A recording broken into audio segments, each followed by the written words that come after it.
ও নিজেও জানে আমাকে সকালে উঠে কতগুলো ওষুধ খেতে হয়, জল গরম না হলে আমি ওষুধগুলো খেতেই পারি না।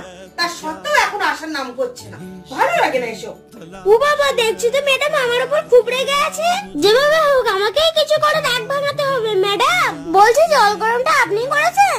কি করব, তুই তো আসতে লেট করলি, আমাকেই করে নিতে হলো। সরি, আপনি তো জানেন আমার মা আছে, তো সেজন্য আমার মায়ের জলটা গরম করে দিতে হয়। তাছাড়া আমাদের বাড়িতে গ্যাস নেই, তো সবকিছু উনুনেই করতে হয়, সেই জন্য দেরি হয়ে গেছে। ম্যাডাম আপনি রেগে থাকলে আমার একটুও ভালো লাগে না। এটা নিন আর সবসময় হাসি খুশি থাকবেন। আচ্ছা ঠিক আছে, তোর প্লাস্টিকে কি আছে? ম্যাডাম আসলাম, আর আপনার জন্য কিছু কেওড়া নিয়ে আসছি। ও সত্যি? হ্যাঁ।